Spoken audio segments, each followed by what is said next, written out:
similar with vice minister level, multi-functional administrative city construction agency, and a lot of what I know about him is that he is the phenomenal mayor of Solo City. He was born on June 21st, 1961, so he just celebrated his 50th birthday. We don't need to sing birthday song anyway. But please, Mr. Jung, I may ask your request because by 3 p.m., Mr. Joko will be leaving us to Widodo, so I may request your permission to let him speak first for about 15 minutes and followed directly by the question and answer session. By 3 p.m., he will be leaving us. Is that okay? Okay. Now, Mr. Jokowi, the floor for 15 minutes is yours.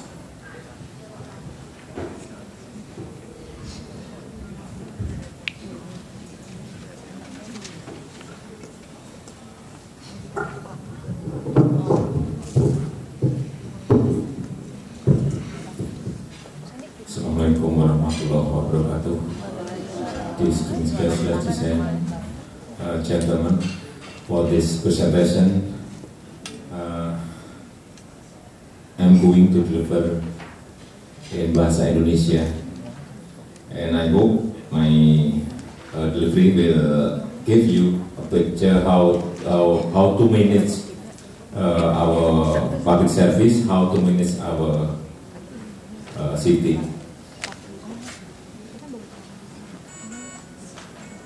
Bukan Bapak sekalian, karena saya lihat di sini yang banyak 90% adalah masyarakat Indonesia, saya ingin menyampaikan dalam bahasa Indonesia saja. Dan mungkin kalau nanti sedikit-sedikit mau dikomen dari translator silakan. 6 tahun yang lalu waktu saya masuk di balai kota, di kota Solo, Ibu dan Bapak sekalian, inilah kondisi kantor pelayanan KTP kita. 6 years ago when I started join the office of mayor in Solo. Jadi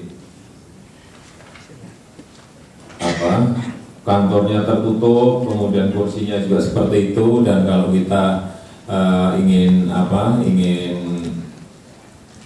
meminta KTP itu butuh waktu seminggu, bisa 2 minggu, bisa 3 minggu, tergantung amplopnya.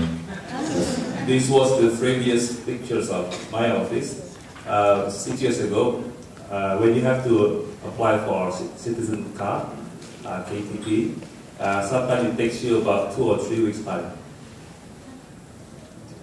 Kemudian saya ubah jadi kantor-kantor pelayanan KTP, sekarang sudah terbuka seperti ini, terbuka, kemudian pelayanannya bisa 1 jam jadi, maksimal 1 jam jadi.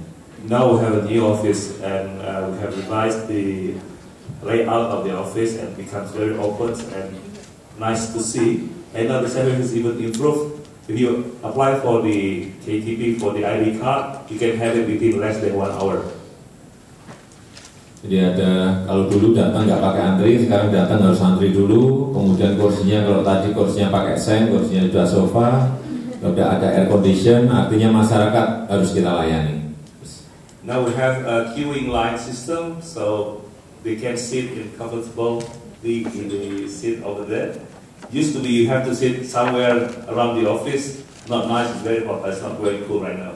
Juga ini tempat perizinan bisnis ya. Tempat perizinan bisnis seperti ini, kantornya seperti ini, ruang tunggu seperti ini. Siapa investor yang mau datang ke Solo? Siapa investor yang ingin datang ke Indonesia dengan keadaan seperti ini? Minta izin juga nggak jelas, jadinya bisa 4 bulan, bisa 6 bulan, bisa 8 bulan, juga tergantung amplopnya. This was the picture of the licensing office, and as you see, it's dark and it's not nice to see, and the license will take you for about 4 or 6 months in application, and no investor would like to come to invest in our city. Sekarang sudah kita rubah semuanya, saya kira nggak kalah dengan bank, dan yang jaga itu pakai jas dan dasi, bisa ngucapin selamat pagi, selamat siang, good morning, good afternoon, bisa semuanya. Dan selesainya maksimal 6 hari. Itu yang paling lama untuk IMB, yaitu untuk SIUP TDP hanya 1 hari, paling lama IMB 6 hari. Artinya sebenarnya birokrasi kita, PNS kita ini pintar-pintar bisa melakukan itu. Tetapi yang paling penting adalah bagaimana kita menyiapkan sistemnya, bagaimana kita memperbaiki sistemnya. Kalau saya tadi siapin sistem yang KTP, saya siapin sistem untuk yang perizinan. Kalau nggak mau masuk ke sistem saya, langsung saya copot. Yang dulu 6 tahun yang lalu ada 3 lurah dan 1 camat yang harus saya copot. Karena apa? Waktu saya ajak masuk sistem ini masih nawar-nawar. Nggak mungkin Pak Wali, kalau 1 jam, paling tidak 2 hari lah, 3 hari, oke nggak apa-apa, besok langsung copot, hilang. Now we have much more better services provided for the citizen. Right now for licensing, maximum it takes you a week. Other than before, get 4 months, 6 months right now. And then we believe that the civil servant in our country can change. And just to see that we have like bank style services right now, and everybody looks professional, and we can maintain that up to now. Jadi kayak one stop service kita sekarang ada touchscreen-nya. Jadi dibuka ada syaratnya berapa, syaratnya apa, buka lagi bayarnya harus berapa, jelas. Kemudian buka lagi, selesainya berapa hari, jelas. Artinya inilah yang namanya transparansi, jelas. Dan ini betul-betul memberikan apa, memacu investasi datang ke Solo. Dan dalam 2 tahun ini ada 14 hotel yang dalam proses membangun di Kota Solo, terpaksa harus kami stop. Juga ada 12 mall yang minta izin ke Kota Solo, tetapi hanya saya berikan hanya 1, yang lain nggak usah, karena kebanyakan mall nggak senang kita. Ya, saya kira memacu investasi, tetapi juga sekaligus mengendalikan. Kota tidak mungkin semuanya harus ada mall enggak. Now we have one-stop services. You can have a touch screen over there. The standard is clear. The price is also clear right now. As you can see, that there have been a lot of application for building malls and for hotels, but we try to manage that to the minimum. So it is impossible in the city we have a lot of malls, because we also have some kind of arrangement for the betterment of the city itself. Juga di bidang kesehatan, ini pelayanan di bidang kesehatan. Dulu waktu 6 tahun yang lalu, saya masih baru masuk ke balai kota, hampir setiap hari selalu ada antrian 30-40 warga yang datang di kantor saya untuk apa itu, menyampaikan ke saya, Pak, anak kami sakit tapi kami nggak punya uang untuk ke rumah sakit. Ada yang juga, Pak, bapak saya sudah di rumah sakit tapi nggak bisa pulang karena nggak bisa bayar. Hampir setiap hari keluaran 20, 30, 40, hampir setiap hari seperti itu. Kemudian kami membuat yang namanya apa, PKMS, kartunya seperti ini. Ada kartu PKMS, by name, by address. Kemudian ini untuk memudahkan controlling. Kemudian di belakangnya juga apa yang dilayani jelas, yang tidak dilayani juga ada. Ada yang namanya gold, ini untuk yang sangat miskin. Yang silver itu tuh yang miskin atau ragu-ragu miskin dan tidak miskin. Kayak kartu kredit. And we also have a health services card like this. We used to have more than 30 people coming to the office for health services. Di TV, Satpol berantem dengan pedagang, Satpol berantem dengan PKL, dan tidak ada habisnya. Saya kira ini harus kita hentikan. Pemerintah pusat, pemerintah daerah harus berani menghentikan. Ini ada cara yang keliru dan harus dirubah dengan mindset yang baru. As you can see from the pictures, actually there used to be a lot of fighting between the street vendors. Kalau kita lihat, kepala Satpol PP itu pasti badannya besar dan pakai kumis tebal di mana-mana. Di Solo juga ini sama. Dulu ini kepala Satpol PP saya dulu. Ini paling besar di balai kota, badannya paling besar, dan ini fotonya pas nggak pakai kumis lebih serem lagi. Ini juga keliru lagi, sehingga saya rubah sekarang kepala Satpol PP saya wanita yang di tengah itu. Saya rubah, saya pengen memberikan image inspirasi bahwa dengan yang wanita itu bisa juga beres dan rampung. Nah ini Satpol PP saya semuanya.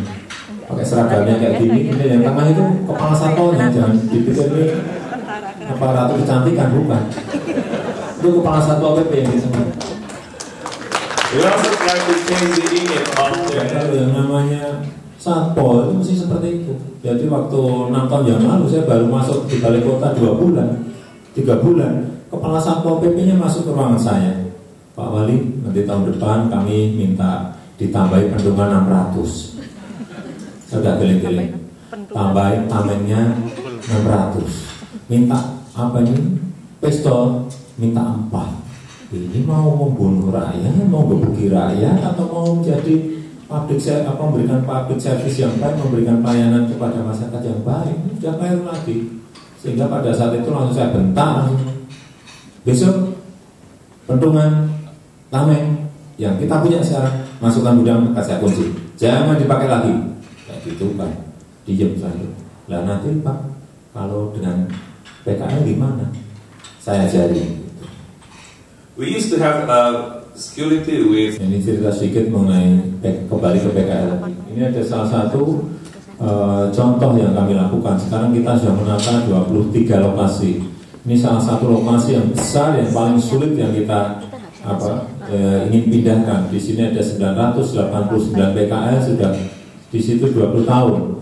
Dan kalau mau dulu wali kota yang dulu kalau mau pindahkan selalu ancamannya apa? Wali kota akan dibakar. Dan Balai Kota Solo sudah 3 kali dibakar. Kota Solo sudah dibakar 11 kali. Solo itu orangnya lusa-lusa, kalau ke Semarang bakar. We also have a problem with the street vendor. We try to formalize them.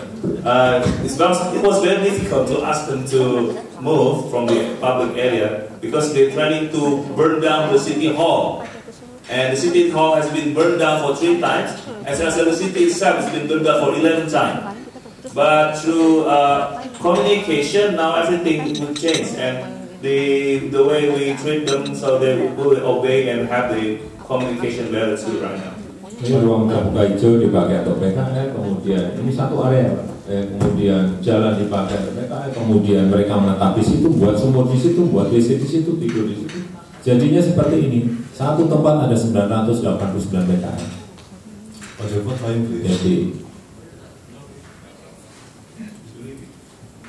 Jadi 5,5 tahun yang lalu mereka saya undang makan siang yang di sini ada 989 PKL, ada 11 paguyuban saya undang yang ketuanya saja. We try to communicate with them and we invite them to sit together for lunch and talk how to resolve the problem. Return on investment-nya itu 8,5 tahun sudah balik. Jadi jangan kios jangan dijual suruh bayar 120 juta, 80 juta di Tanah Abang itu mah bayarnya 400-600 juta gimana? And in 8 years the return on investment is reached. So actually they don't have to be charged with expensive price for the kiosk itself. Ini tempat yang lain, kami sudah menata 23 lokasi. Ini tempat yang namanya Manahan, dulunya seperti ini, kemudian yang baru terus now we have ya dulunya seperti ini, kemudian kita rubah menjadi, kita beri tadi pasar, yang ini kita beri shelter seperti ini, kemudian tempat yang lama sekarang sudah hijau kembali. Kita however, is to be leaving soon, but before he leaves, he allows us to raise some questions. Jadi, please raise a question if you have any. If you don't, please don't force yourself to do so. My right side. My center side. 1, 2. Kontinuitas. Saya kira ini nanti akan, ini sudah berjalan 3 tahun. 3 tahun. Jadi ini setiap tahun kita koreksi, kita evaluasi, dan ini kita buat peraturan wali kotanya. Sudah ada. Ini dalam perwali. Tetapi kalau nanti sudah sempurna dan benar, baru akan kita perdakan. Ini sehingga wali kota yang berikutnya pasti meneruskan ini. Tetapi Pak Pak Topik. Tetapi misalnya tidak kita perdakan pun pasti ini tetap berjalan karena ini dikantongi oleh rakyat, ini dikantongi oleh rakyat. Dan yang sudah pegang ini sekarang ini di Solo dari 530.000 penduduk, yang pegang ini sudah 213.000 penduduk. Artinya apa? Kalau misalnya wali kota yang baru nanti tidak meneruskan ini, saya sangat yakin wali kotanya akan dikejar-kejar oleh 213.000 masyarakat Solo. Saya yakin ini sistem yang dipegang rakyat, sistem yang dipegang rakyat. Jangan main-main dengan ini, pasti dikejar-kejar. Yang ini juga sama, yang pendidikan juga sama. Ini kita perbaiki terus. Dan dari exit poll yang kita lakukan kemarin waktu pilkada pertama, mungkin ini cerita kosong aja, saya dapat 37%. Pada saat itu saya bukan orang terkenal tapi kemudian dapat menang. Dan yang kedua, saya mendapat tanpa saya keluar duit 1 rupiah pun, saya dapat 91%. Setelah saya cek lewat survei, lewat exit poll, hasilnya kenapa pilih saya? Nomor 1 karena kesehatan, nomor 2 karena pendidikan, nomor 3 karena pasar dan PKL. Tidak ada yang lain. Padahal menurut hitung-hitungan paling-paling 60-40, tapi fakta masyarakat memberikan dukungan 91%. Dan ini saya kira inilah, kalau Bapak tadi menanyakan kontinuitas, saya kira yang ini saya jamin nggak akan berani menghilangkan ini. Kalau nggak kepengen dikejar-kejar dan mungkin dibakar. Kemudian yang kedua Pak Baryansa, saya kira apa ya? Filosofi kita ini simple, Pak. Ya simpel gitu. Jangan berpikir terlalu saya itu pengen apa ya, simpel itu. Tapi tolong di setiap membuat policy, kalau ingin membuat sebuah kebijakan, ajaklah rakyat bicara. Apa yang dia inginkan, apa yang dia mau. Meskipun tidak kita beri semuanya, tapi kita punya yang namanya rebo kampung, kita punya yang namanya rebo kecamatan, kita punya yang namanya rebo kota. Di luar yang namanya musrenbang. Karena musrenbang itu hanya formalitas. Tapi kalau yang ini, yang forum-forum bebas seperti itu, kita bisa menyerap sebetulnya keinginan masyarakat itu apa, kebutuhan mereka apa, itu bisa menyampaikan secara bebas. Dan itu forum itu menurut saya yang nampak misalnya sangat efektif sekali untuk berbicara dengan masyarakat. Sehingga yang kita lakukan, yang kita putuskan betul-betul sesuai dengan keinginan mereka, bukan keinginan saya. Jadi kalau ada yang ya berpikir sederhana, jangan berpikir betul. Mungkin saya terlalu bodoh sehingga apa membuat sesimpel mungkin. Kalau panjang jadi pendekkan bagaimana, kalau ruwet dimudahkan seperti hanya itu aja, nggak ada ya. Saya mungkin nggak punya filosofi, tapi itulah manajemen yang kita lakukan.